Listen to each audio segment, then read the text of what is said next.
దేవా, నా దేవుడవు నీవే, వేకువనే నిన్ను వెతుకుదును. కీర్తనలు 63:1.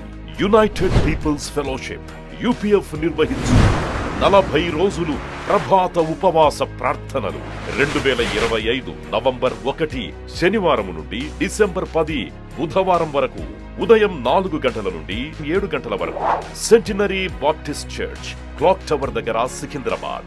భయపడకుడి, జడియకుడి, ఈ యుద్ధము మీరు కాదు, దేవుడే జరిగించును. రెండవ దినవృత్తాంతము 20:15. ఆహ్వానించువారు ప్రభువు దాసురాలు జాయ్ చెరియన్ గారు, వ్యవస్థాపక అధ్యక్షురాలు మరియు సీనియర్ పాస్టర్, UPF హైదరాబాద్. వివరములకు 9505047718 9030757571. అవసరతలో ఉన్న వారికి ప్రత్యేకమైన ప్రార్థనలు చేయబడును. గమనిక: రామ్నగర్ ఈ సేవా కేంద్రము నుండి సెంటినరీ బాప్టిస్ట్ చర్చి వరకు బస్సు సౌకర్యం కలదు. అందరికీ ఆహ్వానం. యోనా చేసిన ప్రార్థన. యోనా గ్రంథంలో 3 అధ్యాయాలు ఉంది. 2వ అధ్యాయంలో యోనా చేసిన ప్రార్థన ఉంది. చాలా రకాల ప్రార్థనలు ఉంటాయి కదా. యథార్థంగా చేసే ప్రార్థన, ఫిర్యాదులతో చేసిన ప్రార్థన, ఫిర్యాదు చేస్తారు దేవునికి, కంప్లైనింగ్ ప్రేయర్, వేషధారణతో కూడిన ప్రార్థన, అలాగే ప్రమాణములతో కూడిన ప్రార్థన, అంటే దేవునికి దేవుడిచ్చిన వాగ్దానాలను గుర్తు చేస్తూ చేసే ప్రార్థన, అలాగే ప్రసంగంతో కూడిన ప్రార్థనలు కూడా చేస్తారు.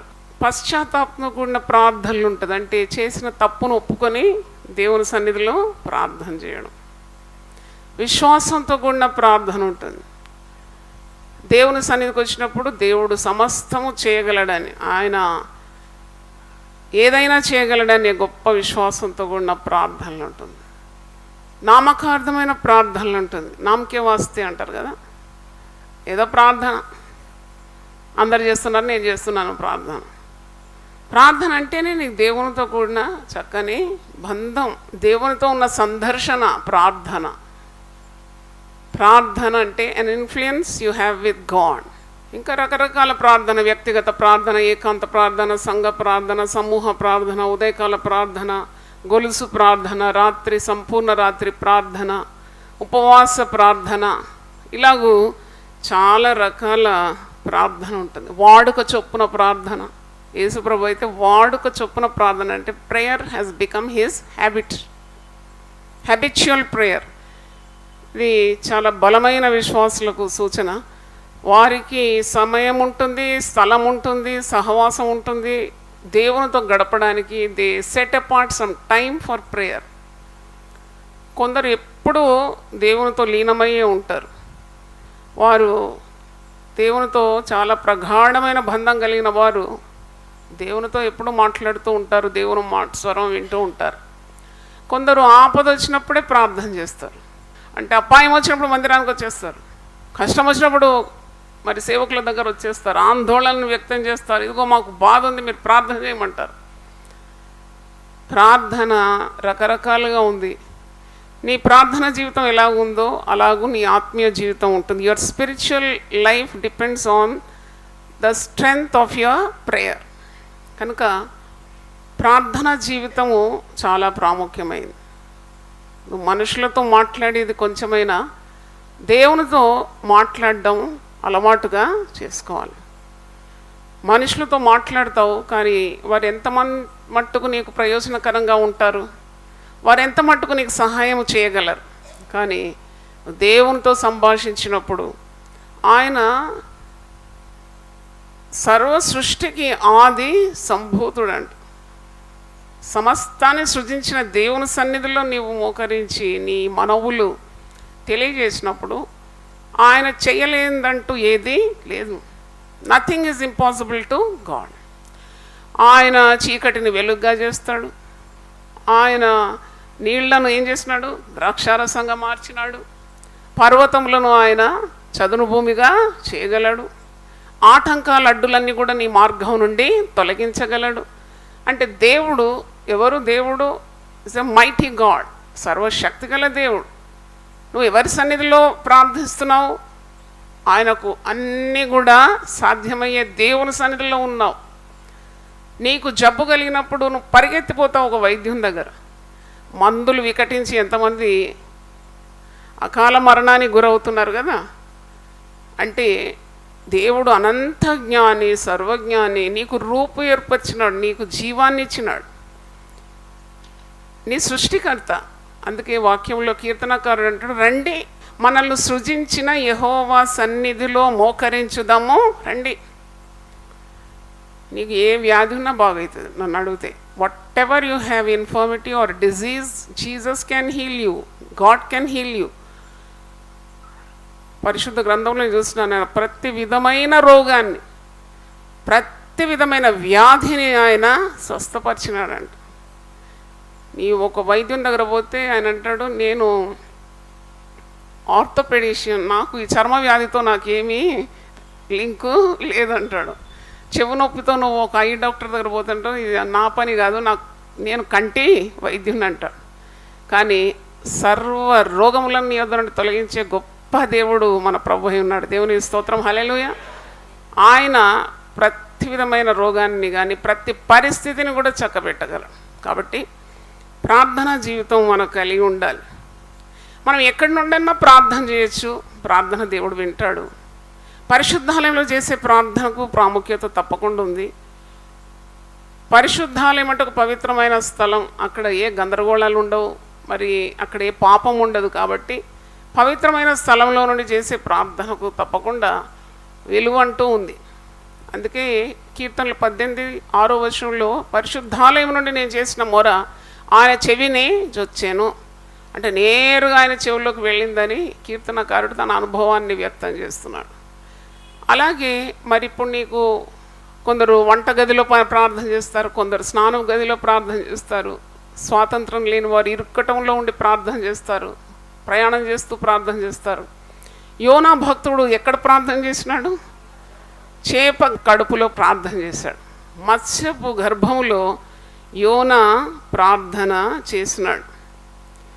ఈయన ప్రార్థన చేసినట్టు మరి అపాయం వచ్చినా ప్రార్థన చేయలేదు. మొదటి అధ్యాయంలో చూసినప్పుడు అపాయము సముద్రంలో ఎదుర్కొంటున్నాడు. సముద్రం మీద పెద్ద గాలి దేవుడు పుట్టించినాడు. గొప్ప తుఫాను రేగి ఓడ బద్దలైపోయే పరిస్థితి. అప్పుడు సహజంగా అందరూ ప్రార్థన చేస్తారు, అపాయం వచ్చినప్పుడు అందరూ ప్రార్థన చేస్తారు కదా. కానీ యోనా ఏం చేస్తున్నాడు? అపాయం వచ్చినప్పుడు నిద్రపోతున్నాడు. ఓడ క్రింది భాగం వెళ్ళి అదమరిచి నిద్రపోతున్నాడు. అన్యులు, చుట్టూన్న అన్యులంతా వారి దేవునికి మొరపెడుతున్నారు. కానీ దేవుని చేత ఎన్నికైన దైవజనుడు ఏం చేస్తున్నాడు? నిద్రపోతూ ఉన్నాడు. అంటే దేవుని భయం ఉన్నట్ట లేనట్ట అని చెప్పలేము. ఆయన దేవుని ఎన్నుకున్న వ్యక్తి కదా, బద్ధకం ఉన్నదన్నమాట. మొట్టమొదట ఇతను దేవుడు ఏం సెలవిస్తాడు? యోనాకు ఎక్కడ పొమ్మంటున్నాడు? నినవే పొమ్మన్నాడు. యోనా ఎక్కడ పోవాలని ఆశిస్తున్నాడు? నినవే పొమ్మన్నప్పుడు తార్షీషు వెళ్తున్నాడు. దేవుడు చెప్పిన మాట చేయకుంటే తప్పకుండా శిక్షణ అనేది ఉంటుంది. దేవుని బిడ్డలకు కానీ, దేవుని సేవకులకు కానీ, దేవుని చేత ఏర్పాటైన వారికి కానీ, రక్షణ పొందిన వారికి కానీ, when you disobey God definitely he will use the rod of discipline. ఇక్కడ చూడండి, చెప్పిన చోటకు వెళ్ళడానికి ఇష్టపడకుండా సొంత దారికి తిరిగినాడు. స్వబుద్ధిని ఏం చేసినాడు? ఆధారము చేసుకున్నాడు. దేవుని కంటే జ్ఞానియా? దేవుడు ఒక చోట వెళ్ళమన్నప్పుడు వెంటనే ఏం చేయాలి? వెళ్ళాలి. అంటే దేవుని కనులు కప్పి తనకిష్టం వచ్చిన చోట వెళ్తూ ఉన్నాడు. అప్పుడు మనకు తెలుసు, పెద్ద గాలి, తుఫాను, ఓడబద్దలయ్యే పరిస్థితి వచ్చినప్పుడు అందరూ లేచి ప్రార్థన చేస్తున్నప్పుడు యోనా నిద్రపోతున్నాడు. యోనా గ్రంథం 1వ అధ్యాయం 6వ వచనంలో అప్పుడు ఓడ నాయకుడు అతని యొద్దకు వచ్చి, ఓడ నాయకుడు ఒక అన్యుడు, ఈ దైవజనం దగ్గరకు వచ్చి, ఓయి నిద్రపోతా, నీకేమి వచ్చినది అన్యుని చేత తిట్టించుకుంటున్నాడు అన్నమాట. దైవజనుడు, ప్రవక్త ఎవరొచ్చి తిడుతున్నారు? అన్యుడు వచ్చి, ఓయి నిద్రపోతా, మిమ్మల్ని ఎవరైనా నిద్రపోతా అంటే మీకు మంచిగా అనిపిస్తుందా? అది చాలా బాధ కలుగుతుంది. నిద్రపోతా, సోమరిపోతా, తిరుగుపోతా, తిట్టుపోతా, వదరపోతా, తాగుపోతా అంటే ఎట్లుంటుంది? బాగా అనిపించదు కదా.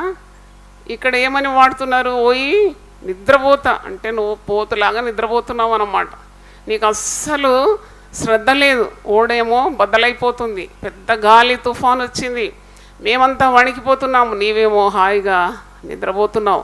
మేమంతా మా దేవుళ్ళని మేము పిలుచుకుంటున్నాం, మేము మొరపెడుతున్నాం, నువ్వేమో నిద్రపోతున్నావు. నువ్వు లేచి ఏం చేయాలి? ఇప్పుడు నువ్వు ప్రార్థన చెయ్యి.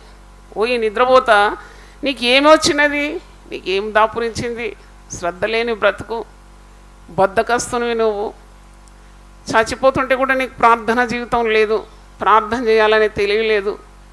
ఇంత పాయం వస్తే కూడా నీకు చురుకుదనం లేదు, బాగా నిద్రపోతున్నావు. లేచి నువ్వు ప్రార్థన చెయ్యి, నీ దేవుని ప్రార్థించు. మనం చావకుండా దేవుడు మన ఎందుకు కనికరించునేమో అని. ఎప్పుడైనా ప్రార్థన చేసేటప్పుడు దేవుని కనికరాన్ని మన జీవితంలో దింపుకుంటాం అన్నమాట. When you pray you get the mercy of God. మనం ప్రార్థిస్తున్నప్పుడు దేవుడు తన కరుణను కృపను తప్పకుండా చూపెడతాడు.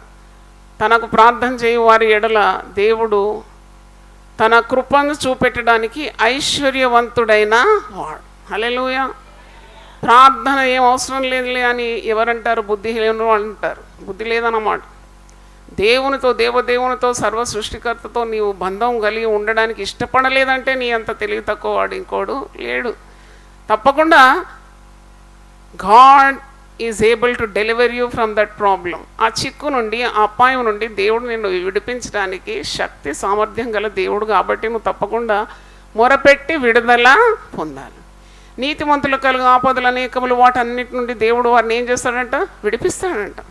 ఈ దీనుడు మొరపెట్టగా యెహోవా ఆలకించాను, అతను కలిగిన శ్రమలన్నిటిలో నుండి విడిపించాను. అంటే విడిపిస్తాడు దేవుడు. చిక్కు నుండి విడిపిస్తాడు, బాధల నుండి విడిపిస్తాడు, రోగం నుండి విడిపిస్తాడు, అపాయం నుండి విడిపిస్తాడు, మరణం నుండి విడిపిస్తాడు. అందుకే లేచి ప్రార్థన చేయమని అన్యుడైన ఓడనాయకుడు వచ్చి అంటున్నాడు, ఓ నిద్రపోతా, నీకు ఏమొచ్చింది? నువ్వు లేచి నీ దేవునికి ఏం చేయి? ప్రార్థన చేయి. అయినా నిద్రపోతున్నాడు. మొదటి అధ్యాయంలో మీరు చూస్తే ఒక అన్యుడు వచ్చి గద్దించినా, ఓడనాయకుడు వచ్చి గద్దించినా అస్సలు ఏమాత్రము జంకు లేదు ఇతనికి. మళ్ళీ నిద్రపోతున్నాడు, మళ్ళీ ప్రార్థన చేసినట్టు లేదు. ఇక్కడ నేను చూసినాను, అంతా వెతికినాను, ఎక్కడన్నా ఈ గద్దింపుకు తిరిగినాడా? మరి లేచి ప్రార్థన చేస్తారు కదా, ఇంత భయం కంపితమైన పరిస్థితిలో కూడా ప్రార్థన చేసినట్టు లేదు. 15వ వచనంలో యోనాను ఎత్తి సముద్రంలో పడవేసిరి, పడవేయగానే సముద్రం పొంగకుండా ఆగేను. అంతకుముందు వారు చీట్లు వేసినారు, ఎవరి వలన ఇబ్బంది కలుగుతుంది అన్నప్పుడు యోనా మీద మరి ఆ చీటు తేలింది. అప్పుడు యోనానే అంటాడు అన్నమాట, ఇతనే అంటాడు. 12వ వచనం చూడండి, నన్ను బట్టి ఈ గొప్ప తుఫాను మీ మీదకి వచ్చినని నాకు తెలిసి ఉన్నది, నన్ను ఎత్తి సముద్రంలో పడవేయడి, అప్పుడు సముద్రం మీ మీదికి రాకుండా నిమ్మళించునని అతడు వారితో చెప్పినాను. అంటే ఈ సముద్రంలో ఎత్తి పడవేయాలని ఐడియా ఎవరు ఇచ్చినట్టు? యోనానే ఇచ్చినాడు. యోనానే చెప్పినాడు, నా నిమిత్తం ఒకవేళ ఇంత పెద్ద తుఫాను పుట్టిందంటే నన్ను తీసి పడేయండి సముద్రంలో, అప్పుడు తుఫాను ఏమవుతుంది? నిమ్మళమవుతుంది. అయినా ప్రార్థన చేయడం లేదు. అంటే నన్ను ఎత్తి పడేయండి. కానీ నాకు అనిపిస్తుంది బుద్ధి లేని ప్రవక్తన. ఒకవేళ ఒక అన్యుడు వచ్చి చెప్పినప్పుడు వెంటనే మోకరించి ప్రార్థన చేసినప్పుడు దేవుడు తప్పకుండా ప్రవక్త ప్రార్థనని ఏం చేస్తాడు? వింటాడు. ఆ తప్పు కూడా, చేసిన తప్పు కూడా ఒప్పుకొని వదిలిపెడితే వెంటనే దేవుని కనికరము వచ్చేస్తుంది. అవును, నా నిమిత్తమే, నేనే పాపిని, నేనే తప్పు చేశాను, నేనే ఆజ్ఞను అతిక్రమించినాను, ఆజ్ఞ అతిక్రమము పాపం, కాబట్టి నీవు నన్ను క్షమించు ప్రభు, నా ద్వారానే ఈ ఓడలో తుఫాను రేగింది, ఇంత అసమాధానానికి కారణం ఎవరు? నేనే అని ఒప్పుకుంటే తప్పకుండా దేవుని కనికరం వచ్చేదేమో. కొన్ని కుటుంబాల్లో తుఫాను కొడుతుంది, కొన్ని కుటుంబాల్లో ఎంతో అలజడి వచ్చేస్తుంది, ఎంతో అసమాధానం వస్తుంది. అప్పుడు వెంటనే తెలుసుకోవాలి, ఎవరో ఒకరు ఉన్నారు దేవునికి అవిధేయత చూపేవారు, ఎవరో ఒకరు ఉన్నారు పాపం చేస్తున్నారు, ఎవరో ఒకరు ఉన్నారు దేవునికి దూరం అయిపోయినారు. అందును బట్టి కుటుంబం అంతా కూడా ఆ శ్రమను అనుభవించాలనా? అనుభవించక తప్పదు. ఎందుకంటే ఆ వ్యక్తి దేవుని తట్టు తిరిగేంత వరకు కుటుంబం అంతా ఇబ్బంది పడుతుంది. ఒక్క వ్యక్తి దేవునితో సరిగా ఉన్నప్పుడు కుటుంబం అంతా ఆశీర్వదింపబడుతున్నప్పుడు, మరొక వ్యక్తి దేవునికి విరుద్ధంగా ఉన్నప్పుడు కుటుంబానికి కూడా ఏం కలుగుతుంది? ఇబ్బంది కలుగుతుంది. ఒక్కరిని బట్టి దేవుడు రక్షించగలడు, ఒక్కరిని బట్టి దేవుడు శిక్షించగలడు కూడా. అందుకే మన కుటుంబం కొరకు మనం ఎప్పుడేం చేయాలి? ప్రార్థన చేయాలి. ఏదైనా నీకు మాకు అడ్డుగా ఉన్న సమస్య, ఏదైనా పాపం ఉంటే దయతో క్షమించండి, ఆ పాపం బిడ్డల మీదకి రాకుండా ఆపండి నాయనా అని ప్రార్థన చేయాలి. ఇక్కడ ఇతని మూలాన ఓడంతా కింద మీద అయిపోతుంది. చావు భయం ఉన్నది వారికి. సముద్రం పొంగిపోతున్నది. ఎంత అలజడి ఉంది. ఇతడే కారకుడు. దేవునికి అవిధేయత చూపినాడు. ఇతని ద్వారా ఓడలో పెద్ద కలవరం. ప్రకృతి కూడా విజృంభిస్తుంది ఒక్క అవిధేయునికి. మరి అంటున్నాడు, వెంటనే లేచి పశ్చాత్తాపమైన హృదయంతో ప్రార్థన చేయాలనే జ్ఞానం లేదు. పైగా నన్ను తీసి మీరు ఎక్కడ పడేయండి? సముద్రంలో పడవేయండి, అప్పుడు గాలి అణిగిపోతుందని అంటున్నాడు, సలహా ఇస్తున్నాడు. 2వ అధ్యాయంకి వచ్చినప్పుడు యోనా మత్స్యపు కడుపులో చేసిన ప్రార్థన, మత్స్యపు గర్భంలో చేసిన ప్రార్థన మనం చూస్తున్నాం. మరి తను ప్రార్థించవలసిన సమయంలో ప్రార్థన చేయలేదు. సముద్రంలో పడవేయబడిన తర్వాత, చేప కడుపులోకి వెళ్ళిన తర్వాత ప్రార్థన మొదలుపెట్టినాడు. నాకు అనిపిస్తుంది, ముందే ప్రార్థన చేస్తే చాలా మటుకు ఇబ్బందులు, ఇరుకులు తొలగిపోతాయి. తీరా సమస్య వచ్చి నెత్తి మీద పడ్డ తర్వాత చాలామంది లబ్బో మొత్తుకుంటారు కదా. యేసు ప్రభు ఏమని నేర్పించినాడు మనకు? మత్తయి సువార్త 26:41లో, మీరు శోధనలో ప్రవేశించకుండానట్లు మెలకువగలిగి ప్రార్థన చేయాలి. శోధనలో పడ్డాక అందరూ చేస్తారు ప్రార్థన, పడకముందు చేయడమే చాలా జ్ఞానం. మరి ఇక్కడ పడిపోయినాడు. కానీ దేవునికి యోనా పట్ల ఒక సంకల్పము ఉన్నది. యోనా 1వ అధ్యాయం 17వ వచనం చూడండి. గొప్ప మత్స్యము ఒకటి యోనాను మృంగవలనని యెహోవా నియమించి ఉండగా. దేవుని కనికరం చూడండి, తన భక్తులను విడువడు, ఎడబాయడు. నిన్నేమాత్రం నేను విడిచిపెట్టాను. నువ్వు చెప్పిన మాటను విధేయుడయ్యే వరకు నేను విడిచిపెట్టేది లేదు. దేవుడి స్వభావం. ఆయన దేవుడు చూడండి, సముద్రంలో పడవేయబడిన గొప్ప మత్స్యాన్ని ఒకటిని నియమించి యోనాను మృంగుటకు దేవుడు నియమించి ఉండగా, యోనా 3 దినములు ఆ మత్స్యం యొక్క కడుపులో ఉండే. 3 దినాలు. పెద్ద చేప, నేను అనుకుంటే తిమింగలమై ఉండొచ్చు. అది పెద్దగా ఉంది. మత్స్యపు కడుపులో ఉంటే ఎంత సుఖం ఉంటుందండి. ఏమో లైటు, ఎయిర్ కండిషను, మరి లేక ఏదన్నా కంఫర్ట్ ఉంటుంది దాంట్లో. నాకు అనిపిస్తుంది ఎంత భయంకరం. అసలు ఆక్సిజన్ ఎట్లా దొరికిందో, మరి ఆయన గాలి ఎట్లా పీల్చుకున్నాడో తెలియదు. ఇంత చీకటి, అంత నాచో నీచో ఏంటో ఆ చేపది మొత్తం. అసలు చేప పొట్టకోసనే మనం చూడలేకుండా అసహ్యపడతాం కదా. మరి దాని లోపట ఇతను ఉన్నాడంటే ఎంత ఇరికిపోయినాడో అక్కడ. కానీ అతనికి తెలియదు అది మత్స్యపు గర్భంలో ఆయన ఉన్నట్టు కూడా ఆయనకు తెలియదు. సముద్రం అంతర్భాగంలో ఎక్కడో పడిపోయినానని అనుకుంటున్నాడు. దేవుడు ఎంత చక్కగా అతన్ని కాపాడినాడనే జ్ఞానం లేదు. పైగా అక్కడుండి ప్రార్థన అయితే చేస్తున్నాడు. 3 రోజులు అతనికి ఎవరైనా బిర్యానీ పొట్లం ఇస్తారా, లేకుంటే మినరల్ వాటర్ ఇస్తారా? ఆ నీరు లేదు, ఆహారం లేదు. ఇది ఫోర్స్డ్ ఫాస్టింగ్. చూడండి, ఉపవాసం ఉండమని దేవుడు నిన్ను ప్రేరేపించినప్పుడు, ప్రార్థన చేయడానికి నీకు అనుకూలత ఇచ్చినప్పుడు, ఒకవేళ నువ్వు చేయకుంటే ఇలాంటి పరిస్థితుల్లో నువ్వు ఉపవసించి ప్రార్థన చేయడానికి మరి అలాంటి సందర్భము ఒకటి నీకు సృష్టింపబడుతుంది. When God calls you to fast, when God inspires you to fast, you have to obey. చాలాసార్లు ధిక్కరించి దేవునికి తిరుగుబాటు చేసి ఉపవాసం ఉండమన్నప్పుడు కూడా దేవుడు ప్రేరణను అణిచేసి బాగా 3 పూటలు తిని ధిక్కరించిన వారికి సంభవించే గతి ఇలాగుంటుంది. ఎందుకంటే you are silencing even God's voice. నువ్వు దేవుని స్వరాన్ని అణిచివేసి నీ చిత్త ప్రకారం నువ్వు ప్రవర్తిస్తున్నావు. కాబట్టి ఉపవాసము దినము సంఘము చాటించినప్పుడు, భక్తులు చాటించినప్పుడు ఉపవాసం ఉండకుంటే యోనా గతి పడుతుందేమో అని నాకు అనిపించింది. ఎందుకంటే యోనా 3 రోజుల ఉపవాస కూడికకు ఎక్కడ మంచి బట్టలు వేసుకొని బైబిల్ చేత పట్టుకొని పోలే.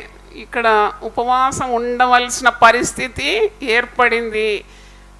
చేప గర్భంలో 3 రోజులు ఆహారము పానం లేకుండా గాలి పీల్చుకోవడానికి కూడా లేదు. దేవుడే కాపాడినాడు ఆ మత్స్యపు గర్భంలో. అక్కడ నుండి ప్రార్థన చేస్తున్నాడు అనమాట. యోనా 2వ అధ్యాయంలో యోనా చేసిన ప్రార్థన మీరు చూస్తున్నారు. అక్కడ ఓడలోనేమో అందరూ ప్రార్థన చేస్తున్నప్పుడు యోనా ఏం చేసినాడు? నిద్రపోయినాడు. ఇప్పుడు అందరు నిద్రపోతున్నారు హాయిగా, యోనా ఏం చేస్తున్నాడు? ప్రార్థన చేస్తున్నాడు. అలాంటి పరిస్థితి ఏర్పడింది.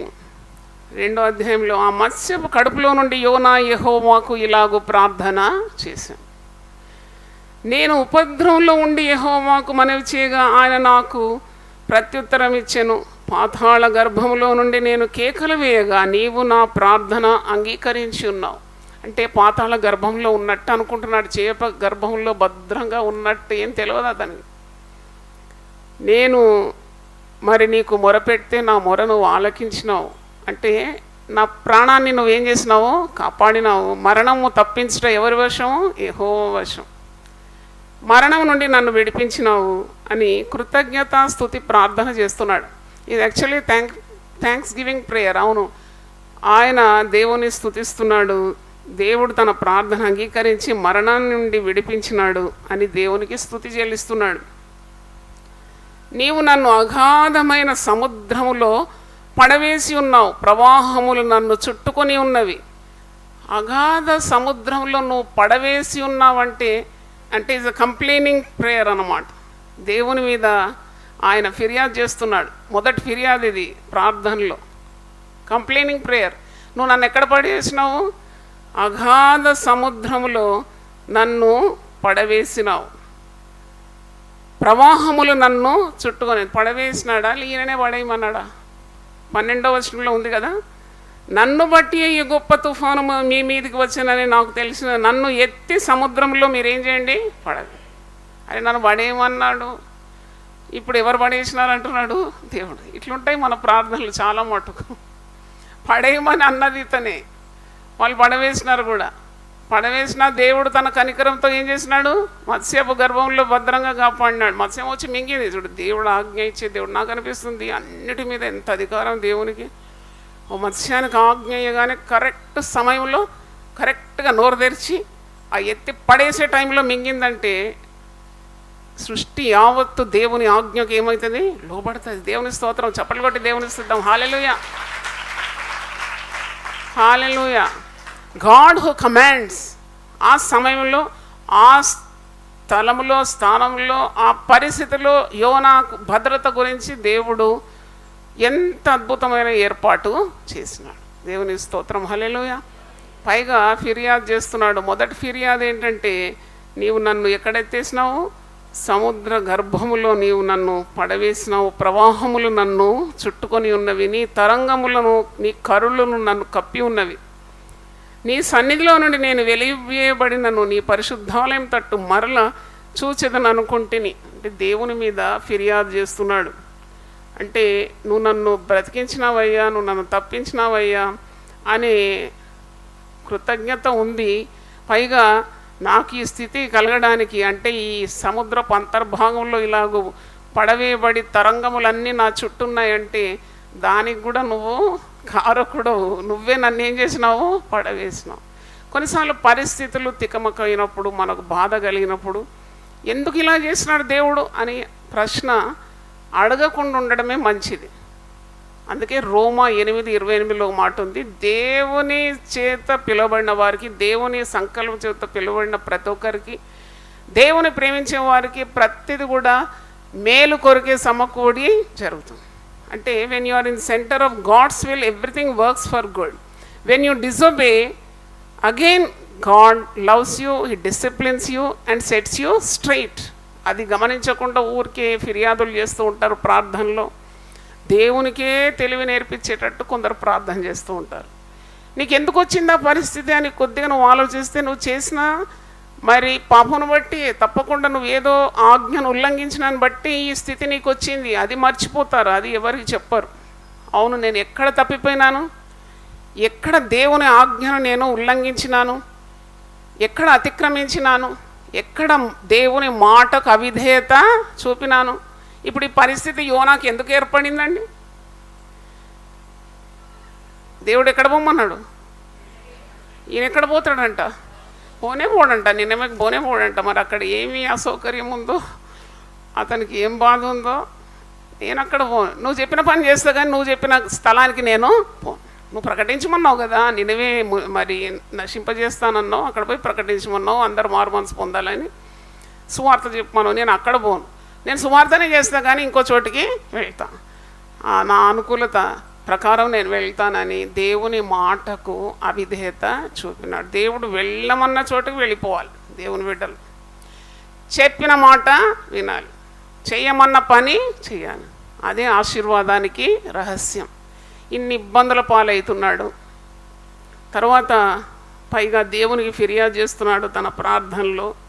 6వ వచనం చూడండి, నేను మరెన్నటికి ఎక్కి రాకుండా భూమి గడియలు వేయబడి ఉంది. నువ్వు నన్ను ఎట్లా నీవు నెట్టేసినావంటే నేను సముద్రపు అంతర్భాగంలోకి వెళ్ళి అక్కడ మళ్ళీ ఎప్పుడు కూడా నేను ఎక్కి రాకుండా నీవు ఏం చేసినావు అంటున్నాడు. నువ్వు భూమి యొక్క గడియలు వేసేసి. నాకు అనిపిస్తుంది ఈ భూమి గడియలు ఏంటి అన్నప్పుడు ఆ చేప యొక్క దవడలేమో పెద్ద తిమింగలం కదా అది, ఒక్కొక్క పల్లె ఒక్కొక్క ఇటుక కంటే పెద్దగా ఉంటుందేమో, పెద్ద పెద్దగా. దాని మధ్యలో ఉన్నాడు, చేప కడుపులో ఉన్నాడు, బయటికి రాలేని పరిస్థితి కదా. చేప నోరు బిగించుకుంటే ఎక్కడుంటాడు? ఇతను అనుకున్నాడు భూమి గడియలు పెట్టేసినాడు దేవుడు, ఇంకా నేను బయటికి రాకుండా. దేవుడు గడియలు విప్పడానికి దేవునికి ఏమన్నా అసమర్థత ఉందా? ఇత్తడి తలుపులు కూడా ఏం చేస్తానన్నాడు? విడగొడతానాడు. ఆయన ఇనుప గడియలను ఏం చేస్తానన్నాడు? పడగొడతానాడు. ప్రాకారములను కూడా ఆయన పడగొట్టగలడు. అంటే నువ్వు దేవునికి ప్రార్థన చేసినప్పుడు, మరి నాకు అక్కడ చోటు లేదు ప్రభువా, నాకు ఇక్కడ చోటు లేదు ప్రభువా, ఆ తలుపు మూయబడింది ప్రభువా, ఇలాంటి ప్రార్థనలు చేస్తారు. ఆయన సర్వశక్తి గల దేవుడు. దావీదు భక్తుడు ఎంత చక్కని ప్రార్థన చేస్తాడంటే 18వ కీర్తన 29వ వచనంలో దేవుని కొనియాడే ప్రార్థన మనం చేయాలి. నువ్వు తలుచుకుంటే జరగని కార్యం ఏముంది దేవా? నీ సహాయం వలన నేను సైన్యమును జయింతును, నీ సహాయం వలన నేను ప్రాకారములను దాటుదును. అంటే లుక్ ఎట్ హిస్ ఫెయిత్. ఎన్ని ఆటంకాలున్నా, ఎన్ని అడ్డులున్నా నేను అన్నిటినీ జయించగలుగుతాను.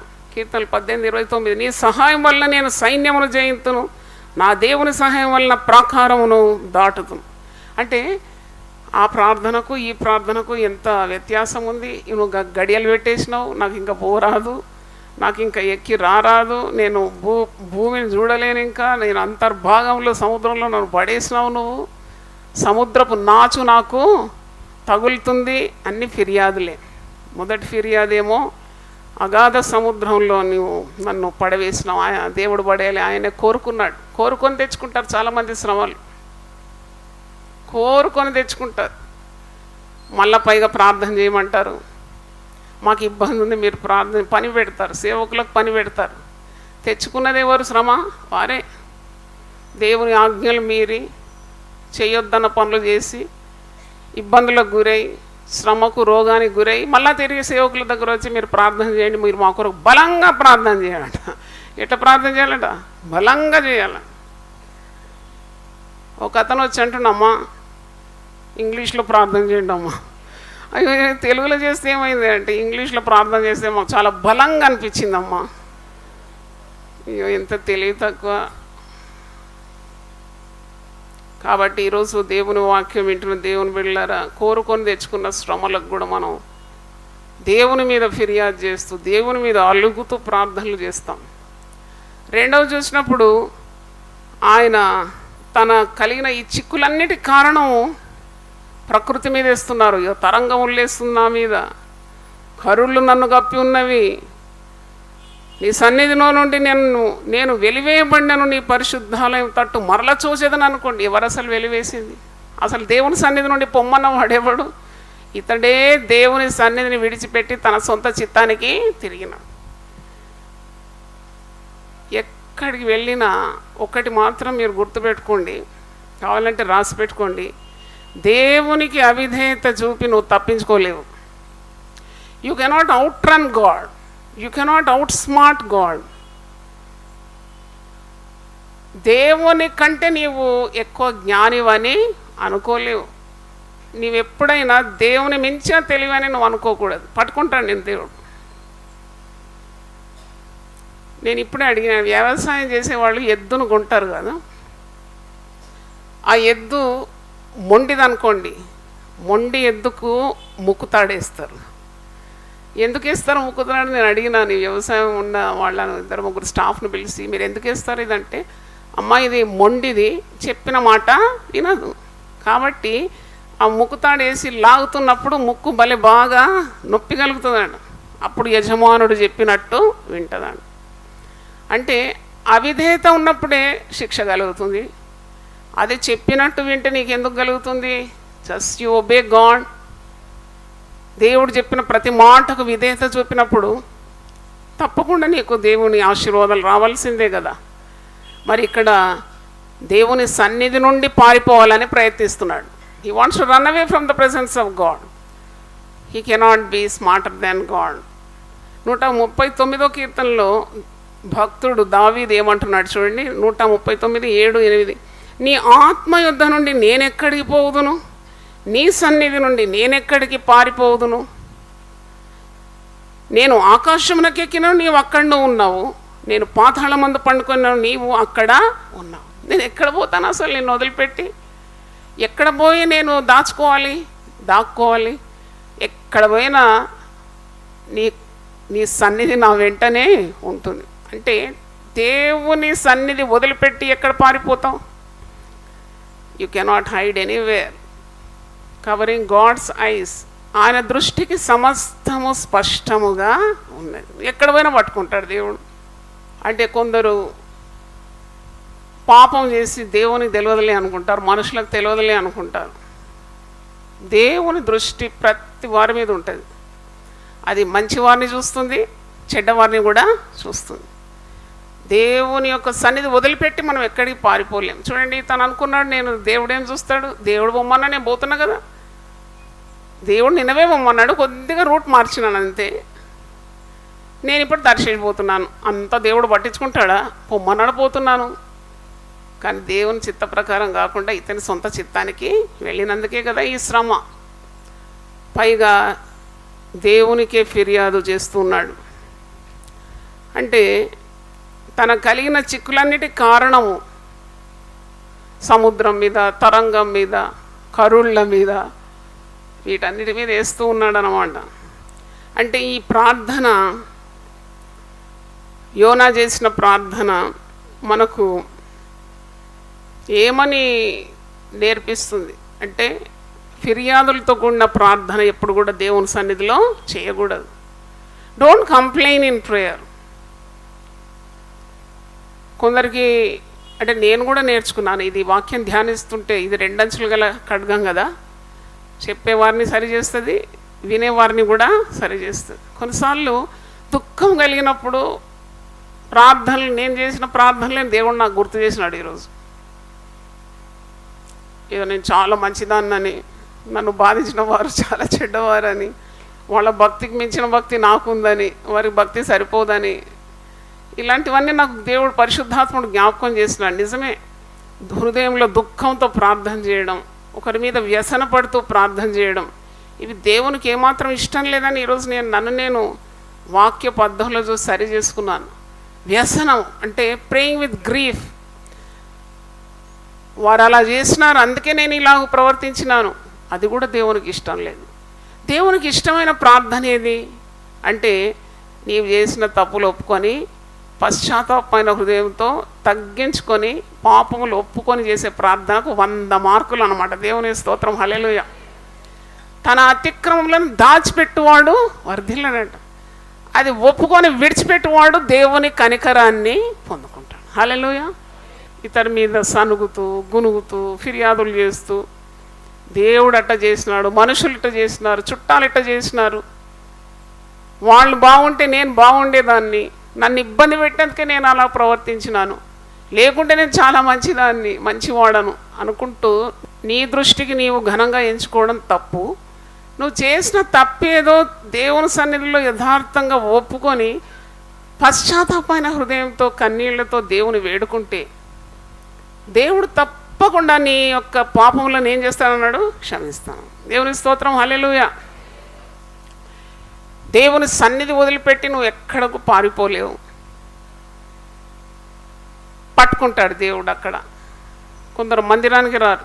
నేను రాను మందిరానికి, దేవుడు నాకు ఏం మేలు చేసినాడు, నేను రాను. మళ్ళా మందిరానికి గుండె కొట్టుకొని తల బాదుకొని వచ్చే అవకాశము దేవుడు ఏం చేస్తాడు? కల్పిస్తాడు. నేను ఎన్నో చూసినాను కదా, 26 సంవత్సరాలు సేవ చేస్తున్నా, నేను రాను. ఓహో నువ్వు రావా? అప్పుడు ఈ మొండి ఎద్దుకు ఏమేస్తాడు దేవుడు? ముక్కు తాడేస్తాడు, పర్ర లాగుతాడు. ఎంత నొప్పి, ఎంత బాధ, ఎంత ఆయాసం, మళ్ళీ కన్నీరు, మళ్ళీ ఏడుపు. ఎంతో చెప్పినాను. తాగుతున్నాడు ఒక అతను, తాగకు నాయనా కుటుంబం పాడవుతుంది బిడ్డ, తాగకు. తాగుడు నుండి విడుదల పొంది మారు మనసు పొంది చక్కగా గుడికి వచ్చే వ్యక్తితో ఎంత చెప్పినాను. 1000 నామాలు కూడా వల్లించినాడు మంచిగా. వద్దు నువ్వు తాగుడు మానేయి, నువ్వు దేవుని సన్నిధికి రా, నీ బ్రతుకు మార్చుకోమంటే ఒక్కసారి వెలిగింపబడి తిరిగి జారిపోతున్నాడు. వినలేదు మాట. మొత్తానికి గుడికి రావడం కూడా బంద్ చేసుకున్నాడు. 23 సంవత్సరాల యవనస్తుడు కొడుకు ఊరేసుకొని చనిపోయినాడు. ఇది కోరుకొని తెచ్చుకున్న శ్రమలే కదా. అదే నువ్వు దేవుని సన్నిధికి వచ్చి ఇక్కడ ఎన్ని యూత్ క్యాంపులు నడిపిస్తున్నాం, ఎంత ప్రయాసపడుతున్నాం, యవనస్తుల కొరకు ఎన్ని కార్యక్రమాలు చేస్తున్నాం. నీ బిడ్డలను తెచ్చి ఇక్కడ వేస్తే ఎంత బాగుండేది. చావు తప్పేది కదా, శిక్ష తప్పేది కదా. ఇప్పుడు ఎంత కన్నీరు, ఎంత దుఃఖము, నీ బాధ ఎవరికి అర్థమవుతుంది? నీ గుండె కోత కదా ఇది. పుత్రశోకం కంటే మించిన శోకం లేదంట. చేతికొచ్చిన కొడుకు మరణమైతే అంతకంటే that is the highest grief, losing a son. చేతికొచ్చిన కొడుకు ప్రాణాలు పోయిందంటే అది చాలా చాలా శోకం అది. కాబట్టి నీవు దేవుని వాక్యం నీ దగ్గరికి రాగానే నువ్వేం చేయాలి? జాగ్రత్త పడాలి. ఈరోజు దేవుని వాక్కు మనకందరికి వచ్చింది కదా, అప్పుడు మన ప్రవర్తన ఏం చేయాలి? చక్కబెట్టుకోవాలి. దేవుని మాట వినకుండా అవిధేయత చూపుతూ సొంత దారిలో పోతూ ధిక్కరిస్తే, మొదటి సమయాలు 15:22 ఉంది, నువ్వు బలులు అర్పించడం కంటే దేవుని మాట వినుట శ్రేష్టం. ఇక్కడ కూడా అంటున్నాడు, ఈ ప్రార్థనలు అంటున్నాడు, నేను నీకు మొక్కుబడులు అర్పిస్తా. 6వ వచనం చదువుతున్నా, నేను మరెన్నటికీ ఎక్కి రాకుండా భూమి గడియలు వేయబడి ఉన్నాయి, పర్వతముల పునాదుల్లోకి నేను దిగి ఉన్నాను. నా దేవా యెహోవా, నీవు నా ప్రాణము కూపములో నుండి పైకి రప్పించి ఉన్నావు. కూపములో నుండి నా ప్రాణము నాలో మూర్ఛిల్లగా నేను యెహోవాను జ్ఞాపకము చేసుకోండి. కష్టాలు వచ్చినప్పుడు ఎవరు గుర్తొస్తారు? దేవుడు గుర్తొస్తాడు. నీ పరిశుద్ధాలయంలోనికి నీ వద్దకు నా మనవి వచ్చాను. అసత్యమైన వ్యర్థ దేవతలు ఎందు లక్ష్యం ఉంచువారు తమ కృపాధారమును విసర్జించరు. మళ్ళీ ప్రసంగం మొదలుపెట్టిండి. ఇక్కడ ప్రసంగం చేస్తున్నాడు ఏమని? అసత్యమైన వ్యర్థ దేవతలు ఎందు లక్ష్యం ఉంచువారు తమ కృపాధారమును ఇది దేవునితో మాట్లాడతాను. అదే నేను అంటున్నాను కదా, కొందరు ప్రసంగాలు చేస్తారు దేవునికి. ఈ ప్రార్థనలో ఒక ప్రసంగం, అసత్యమైన వ్యర్థ దేవతలను మరి అనుసరించేవారు, కృపాధారం అంటే దేవుడు, కృప దేవుని దగ్గర మనకు లభిస్తుంది. మన కృపకు ఆధారం ఎవరు? దేవుడే. అసలైన కృపాధారాన్ని వదిలిపెడుతున్నారంటే ఇతనే కదా వదిలిపెట్టింది. అక్కడ అన్యులు కూడా అన్నారు, ఓయి నిద్రపోతా, నీకేమొచ్చిందో లేచి ఏం చేయమన్నారు? ప్రార్థన చేయమన్నారు. అసలు వదిలిపెట్టింది ఎవరు? తనే. పైగా దేవునితోనే చెప్తున్నాడు, ప్రసంగం చేస్తూ ఉన్నాడు. తర్వాత కృతజ్ఞతాస్తుతులు చెల్లించి నేను నీకు బలులను అర్పింతును. ఎవరికి కావాలైన బలి? Who wants his sacrifice? నేను నీకు బలి అర్పిస్తానని మొక్కుకుంటున్నాడు. దేవుడు బలిని కోరువాడు కాడు. మాట వినాలి అంతే. దేవుని మాట వినాలి. ప్రార్థన చేసేటప్పుడు ఉపవాసం ఉండేవారు ప్రత్యేకంగా ఉపవాసం ఉన్నప్పుడు దేవుని నీ మాట వినడానికి ఉన్న విధేయత నాకు దయచి. I have to obey you Lord. నీ మాట నేను వినాలి. చాలామంది లంచము లక్షల లంచం తీసుకొని దాంట్లో దశభాగం ఇచ్చి దేవుణ్ణి నెమ్మదిపరచాలనుకుంటారు. దేవుడు లంచగొండి కాదు. దేవుడు ఎవరి దగ్గర లంచం తీసుకోడు. నువ్వు ఏదో కొద్దిగా ఇచ్చేసి నువ్వు నీ దారిలో పోదాం, లేక పాపం చేద్దాం, అది చెల్లిపోతుంది, ఇంత ఇస్తున్నాను కదా దేవుని కానీ అని ఎప్పుడు అనుకోకు. నువ్వు ఇవ్వకుంటే ఇంకో దారి నుండి దేవుని సేవకు వస్తాయి డబ్బులు. కానీ మోసపోయేది ఎవరు? నువ్వే. నీవు దేవునికి అలాంటి డబ్బు ఇచ్చేదానికంటే నీ ప్రవర్తన చక్కబెట్టుకోవడమే దేవునికి ఇష్టం. హల్లెలూయా. అన్యాయం సొమ్ము దేవునికి ఎందుకు? నీ కష్టార్జితంలో 10% ఇవ్వమన్నాడు. నీవు చెమటగాల్సిన డబ్బుల్లో కొద్దిగా తెచ్చి ఇవ్వమన్నాడు. ఎందుకంటే నీ చేతుల కష్టార్జితాన్ని ఎవరు ఆశీర్వదిస్తారు? దేవుడు. కానీ అన్యాయం సొమ్ము తీసుకొని వచ్చి ఇక్కడ ఇవ్వమని చెప్పలేదు. అంటే అలాగూ దేవుణ్ణి మౌనపరుద్దాం, దేవుణ్ణి సముదాయిద్దాం, ఏ శిక్ష నా మీద నా కుటుంబం మీద రాదని అనుకోవడం వట్టి భ్రమ. ఇక్కడ ఇతను కూడా అంటున్నాడు, నేను మొక్కుకొనిన మొక్కుబళ్ళను చెల్లింపక మానను. మొక్కుకున్నాడేమో, ఏ పరిస్థితుల్లో మొక్కుకున్నాడో, సముద్రంలో పడేసినప్పుడు మొక్కుకున్నాడేమో, ధన్ను మనం పడేసినప్పుడు అమ్మాను నన్ను బతికిస్తే తప్పకుండా. చాలామంది ఇట్లనే మొక్కుకుంటారు. ఈ పరిస్థితి, ఈ గడ్డు పరిస్థితి మరి మాకు జరిగిపోయిన తర్వాత ఇది సక్సెస్ అయిందంటే తప్పకుండా ఇంత తెచ్చి మేము గుడిలో ముడుపు తెచ్చి ఇస్తాం అనుకుంటారు. మళ్ళీ పత్తకు కూడా కనబడదు ఇంకోది. మరి చాలామంది దేవుని సన్నిధిలో ఒప్పుకుంటారు కానీ దాన్ని నిలబెట్టుకోరు.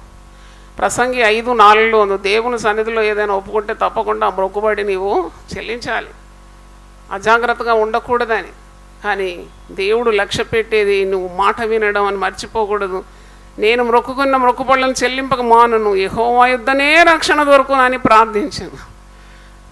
ఈయన చెప్తేనే అవుతుందా? ఇది ఎవరి దగ్గర రక్షణ దొరుకుతుందట? దేవుని దగ్గరనే రక్షణ దొరుకుతుందట. దేవుని దగ్గర చాలా దొరుకుతాయి. యెహోవా యుద్ధ రక్షణ దొరుకుతుంది, యెహోవా యుద్ధ కృప దొరుకుతుంది, యెహోవా దగ్గర విమోచన దొరుకుతుంది, యెహోవా దగ్గర క్షమాపణ దొరుకుతుంది. యెహోవా దగ్గర దొరకందంటూ ఏమీ లేదు. పైగా ఇతనే చెప్తున్నాడు, దేవునికి ప్రార్థనలో చెప్తున్నాడు, యెహోవా యుద్ధని రక్షణ దొరుకునని ప్రార్థించాను. ఇవన్నీ ప్రార్థనలు. అంటే చూడండి, ప్రార్థన చేయడం, ఉపవాసం చేయడం చాలా దేవునికి ప్రీతికరం. మాట వినడం మరీ ప్రీతికరం. దేవుని స్తోత్రం, హల్లెలూయా. దేవుడు సెలవిచ్చిన మాట, ఆజ్ఞ ఇచ్చినాడు, ఆజ్ఞను పాటించడం, విధేయత చూపెట్టడం దేవునికి చాలా ఇష్టమని మనం ఈ ప్రార్థన ద్వారా నేర్చుకుంటున్నాము. మొదటి ఫిర్యాదు చేస్తున్నాడు, రెండో ఫిర్యాదు చేస్తున్నాడు. మొదటి ఫిర్యాదు ఏంటి? నన్ను అగాధ సముద్రంలో నువ్వు పడవేసిన దేవుడు కాదు, తానే పడవేయమన్నాడు. రెండోది అంటున్నాడు, నాకు కలిగిన చిక్కులన్నిటికి కారణము మరి ఈ ప్రకృతి, నా చుట్టూన్న ప్రకృతి నాకు విరుద్ధంగా జరిగిందని అంటున్నాడు.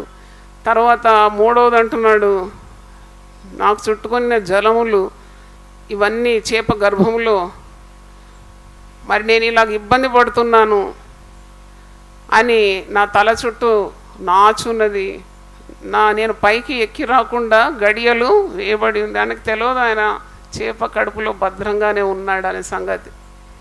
పైగా దేవునికి ఫిర్యాదు ప్రార్థనలు చేస్తున్నాడు. ఇంకా ఏమంటున్నాడు? నా కృపాధారము నీవే. అంటే అసత్యమైన వ్యర్థ దేవతలందు లక్ష్యం ఉంచువారు తమ కృపాధారమును విసర్జింతురు. కృపాధారాన్ని విసర్జించింది ఎవరో కాదు, ఇతనే విసర్జించినాడు. తర్వాత ప్రార్థనలో మరి ప్రమాణాలు చేస్తున్నాడు, ప్రసంగం చేస్తున్నాడు. ఇవన్నీ కాదు, తగ్గించుకొని నువ్వు దేవుని సన్నిధిలో ప్రార్థించి దేవుని మాట విన్నప్పుడు దేవుని ఆశీర్వాదాలు ఎంతో అద్భుతంగా నీ జీవితంలోకి ప్రవహిస్తాయి. దేవుని స్తోత్రం, హల్లెలూయా. The blessings of God flows into every life that is obedient to God's will. అంటే దేవుని చిత్తాన్ని ఉల్లంఘించకుండా దేవుడు చెప్పిన మాట విన్నప్పుడే మన జీవితంలోకి ఆశీర్వాదాలు ప్రవహిస్తాయని అర్థం.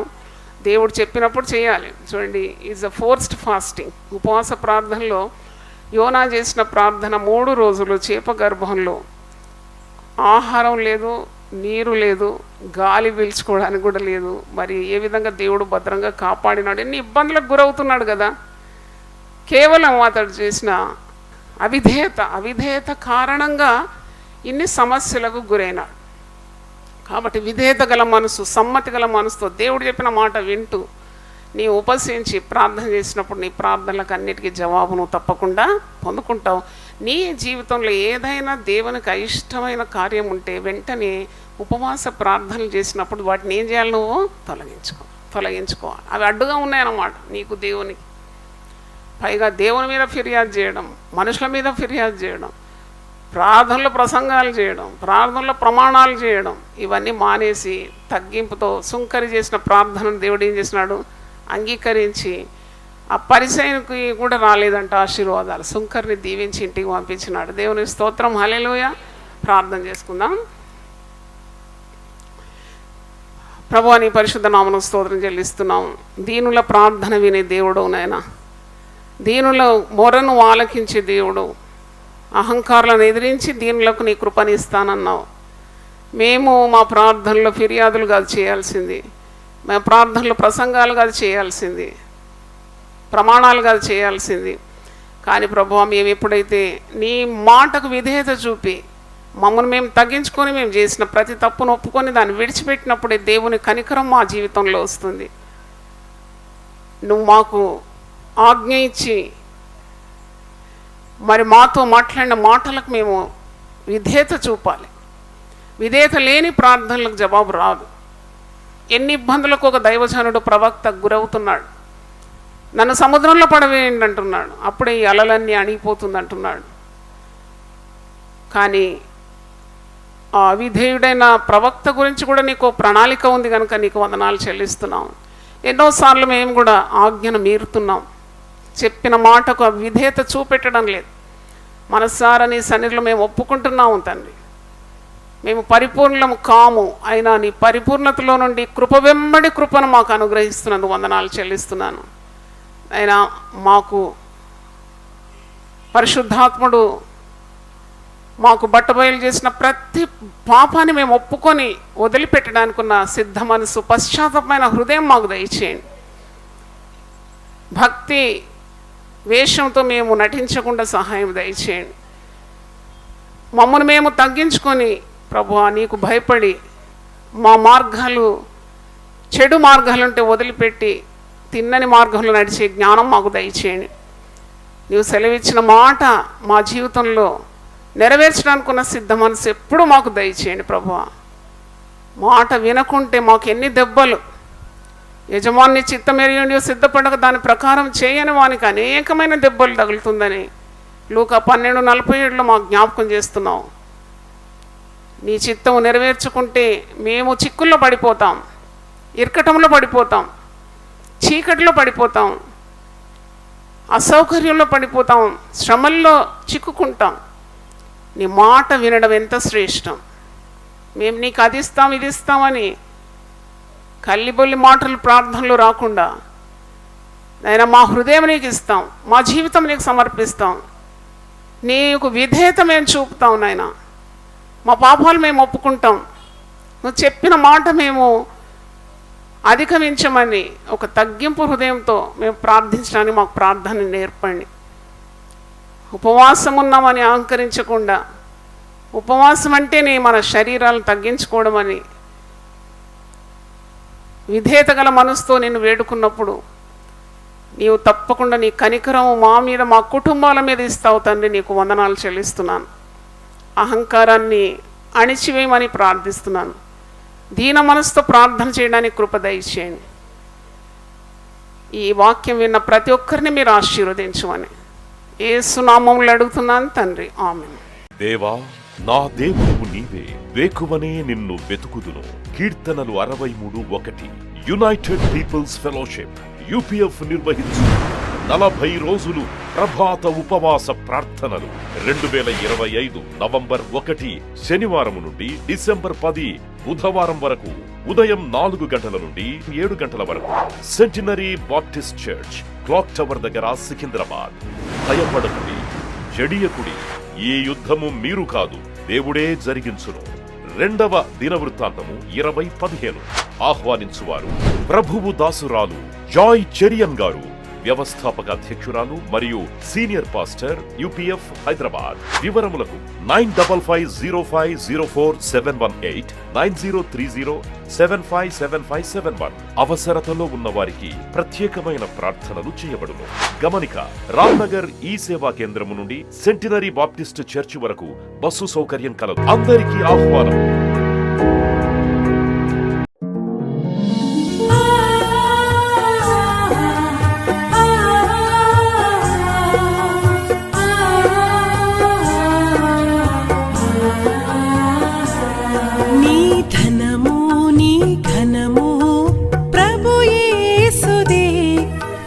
దశమా భాగమునీయ వెనుదీతువా.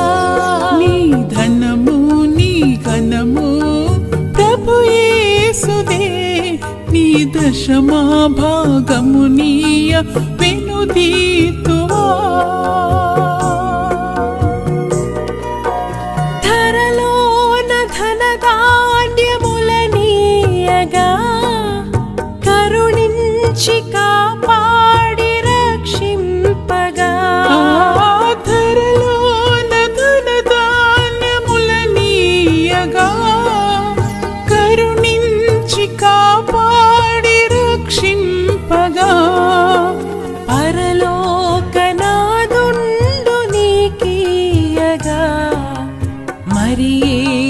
కొరకీయ వెనుదీతువా.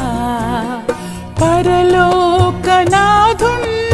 నీకీయగా మరి యేసు కొరకీయ వెనుదీతువా. నీ ధనము నీ ఘనము ప్రభు యేసుదే, నీ దశమా భాగమునీయ వెనుదీతువా.